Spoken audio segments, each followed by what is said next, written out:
It was supposed to be the loudest arena he ever walked into. But instead, it was silence. Not the kind of silence that feels peaceful. The kind of silence that crushes your chest, makes your throat tighten, and leaves you searching for air. Hulk Hogan's last ride wasn't on the back of a Harley. It wasn't down the aisle to the sound of Real American blaring over the speakers. It was in a slow, black, gleaming hearse, rolling past thousands of people who could barely hold themselves together. And yet, in the middle of that heartbreak, in the middle of fans sobbing in the streets, there was tension. Anger. Even rage. Because while the WWE Universe was coming together to say goodbye to one of the most iconic legends in wrestling history, the family he left behind. They weren't united. And what went down during Hulk Hogan's funeral procession is something fans will never forget, and some will never forgive. The streets of Clearwater, Florida, were painted in red and yellow that day. Flags waved. Kids clutched vintage Hogan action figures. Old school wrestling fans wore faded Hulkamania shirts from the 80s, holding them like they were armor. The smell of flowers from the funeral wreaths mixed with Florida's humid air. But no one cared about the heat. This was their moment to stand by their hero one last time. You could hear the whispers travel through the crowd. She's here. They both came. Linda Hogan. Sky Hogan. Both women who had been part of Hulk's story, now standing just a few feet apart, but worlds away from each other in spirit. If you think that sounds tense, you're not ready for what happened next. The hearse pulled up slowly, and the casket emerged, draped in a massive red and yellow Hulkamania banner. Gasps, sobs, even some chants of "Thank you, Hogan," as pallbearers, including former WWE superstars, stepped forward. On one side, Jimmy Hart, his lifelong friend, wiped away tears before stepping forward to guide the procession. On the other side, Hulk's daughter Brooke clung to her mother, Linda. But it was clear Linda's attention wasn't on the fans, or even on her grieving children. Her eyes were locked on Sky. Sky, dressed in a sleek black dress, standing with her own small circle of friends. She didn't flinch. She didn't look away. She knew the eyes of the wrestling world were on her, and she didn't care. As the casket passed, you'd expect a moment of unity. A moment where differences are put aside to honor the man whose life touched millions. But no. What happened next sent the WWE Universe into shock, and many fans still haven't forgiven it. A sudden, low murmur spread through the crowd. Linda and Sky began arguing. Right there. At the funeral. At the very moment Hulk Hogan's casket was being carried by his closest friends. Fans who were live streaming from the procession caught the tension on camera. And when the footage hit social media, it was chaos. Linda, visibly emotional but also visibly furious, pointed directly at Sky. You could see the anger in her face as she said something that made Sky's jaw tighten. Sky took a step forward. Security subtly moved in between them. The fans. They weren't having it. Not here. Not now. Someone yelled. Another voice from the crowd. Show some respect. But here's the thing. This wasn't just some petty squabble. What Linda accused Sky of, right there during Hulk's final farewell, was something that ripped open old wounds in the Hogan family, and sparked debates across the wrestling community for days. And if you think you know Hulk Hogan's story, if you think you know his legacy, you haven't heard what was really going on behind the scenes in those last weeks of his life. Because this funeral wasn't just about saying goodbye to Hulk Hogan. It was about a family's private war, exploding in public, in front of millions of fans who thought they were coming together to mourn. If you want, I can move straight into part 2, where I'll take the viewers deeper into what actually happened during the procession route, the fight between Linda and Sky escalating, the fan backlash, and the raw emotional moments from wrestling legends in attendance, so the tension builds and keeps them watching until the final second. But as the procession moved through Clearwater's main street, the tears from fans were not just for the man inside the casket, they were for the memories he gave them. They were for the matches that defined entire childhoods. They were for that larger-than-life figure who somehow felt like everyone's personal hero. The WWE Universe watched from around the globe as massive LED screens showed slow-motion highlights. Hogan slamming Andre the Giant at WrestleMania 3. Hogan ripping his yellow shirt in half. Hogan standing tall in the NWO, defiant, ruthless, yet still magnetic. It was like a timeline of wrestling itself, playing out in a loop for the fans to cling to in this final moment. And yet, even in this celebration of life, there was a heaviness. The camera panned over to the WWE superstars who came to say goodbye. John Cena standing silently with his head bowed, The Rock visibly holding back tears, Randy Orton wiping his face, and even Vince McMahon, usually stoic and unshaken, with eyes glistening. The crowd fell completely silent when the pallbearers stepped forward. 6 of wrestling's most iconic figures, Ric Flair, Triple H, Kevin Nash, Shawn Michaels, Sting, and Hulk's son, Nick Hogan, slowly carried the casket. The silence was deafening, except for the faint sound of Real American playing softly in the background, almost like a heartbeat fading away. And then, in a moment that sent chills down the spines of every fan watching, the casket paused at the arena doors. The Titantron lit up, playing a pre-recorded message from Hulk himself. "What you gonna do, brother, when the good times run wild on you?" he said with a smile, a clip taken from one of his last interviews. The crowd erupted, not in cheers, but in a wave of emotional applause mixed with sobbing. The casket was rolled down the aisle slowly, every wheel turning with an echo that seemed to vibrate through the air. The Immortal One. Gone, yet in that moment, it felt like his spirit was still larger than life. Cameras panned across the crowd and caught faces, not just fans, but people who had fought alongside him in arenas across the world. Many of them stood frozen, eyes red, jaws clenched, trying to keep it together but failing miserably.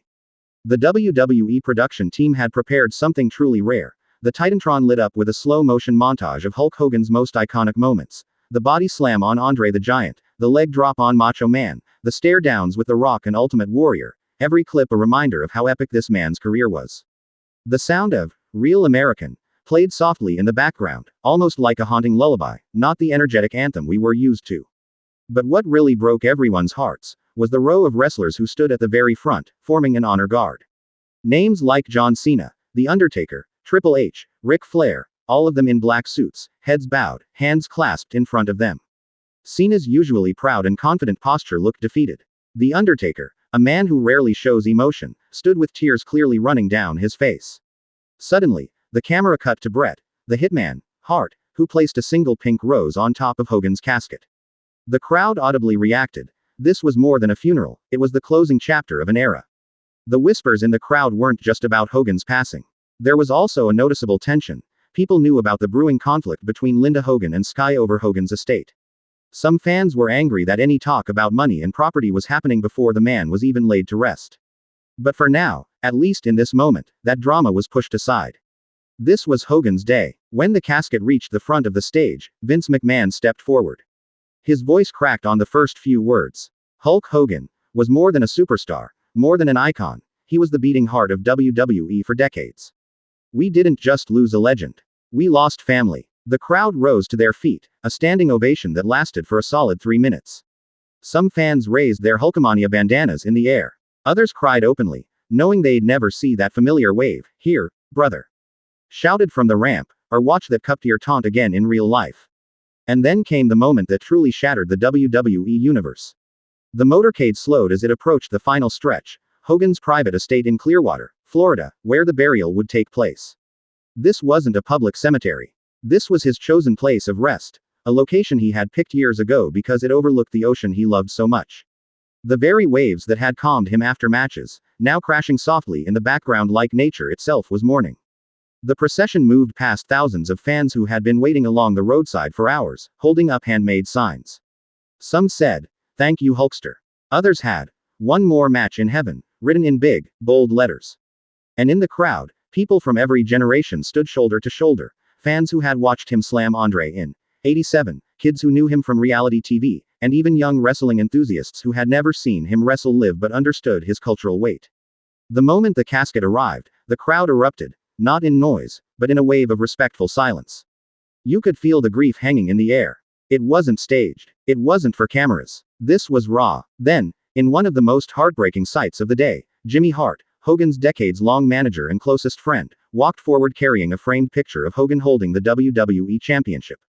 His hands were trembling. His voice cracked as he whispered to the gathered mourners, "He was my brother. My hero. And the world will never see another like him." But the part that absolutely crushed the WWE universe came next. The pallbearers, consisting of John Cena, Randy Savage's brother Lanny Poffo, Ric Flair, and Hulk's own son Nick, slowly lowered the casket toward the ground.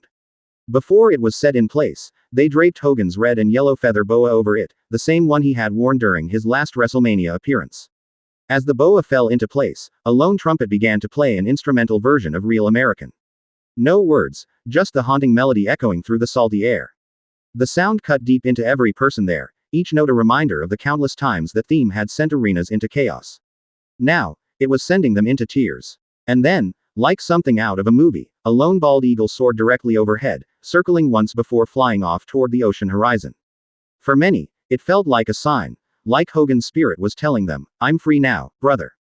The sun began to sink lower in the sky, bathing the entire arena in a deep, golden hue. It was as if nature itself was paying tribute, casting a warm, final light over a man who had spent decades basking under the glare of arena spotlights. The crowd didn't want to leave. They lingered in their seats, their faces wet with tears, their hands clasped together in a silent pact that they would never let Hogan's memory fade. Then came the moment that broke even the toughest superstars present. Vince McMahon, who had been silent throughout most of the service, slowly made his way to the podium. His voice trembled, not with weakness, but with the weight of decades of friendship, conflict, reconciliation, and respect. "I didn't always agree with Terry," Vince began, using Hogan's real name, Terry Bollea. "We fought like brothers, sometimes harder than brothers. But in the end, we always found our way back. Because Terry wasn't just Hulk Hogan, he was family. And family, you never let go." The camera cut to John Cena, tears streaming as he mouthed the words, "Thank you, Hogan." Across the ring, Triple H bowed his head, his jaw tight, knowing that without Hogan's trailblazing path, so many careers, including his own, might have looked very different. And then, the most haunting sound filled the arena. A single, drawn-out bell toll. 1, 2, 3. The crowd counted with each toll until it reached 10. The 10-bell salute, the traditional wrestling farewell, echoed like a heartbeat slowly fading away. The urn bearing Hogan's ashes was placed on a pedestal in the center of the ring, surrounded by his most iconic championship belts. The 1984 WWF World Heavyweight title, the Winged Eagle belt from WrestleMania 3, and even the WCW World Heavyweight Championship he carried in the NWO era. This wasn't just a funeral, it was a time capsule of his life's greatest triumphs. Then, almost out of nowhere, an overhead spotlight revealed a massive screen above the stage.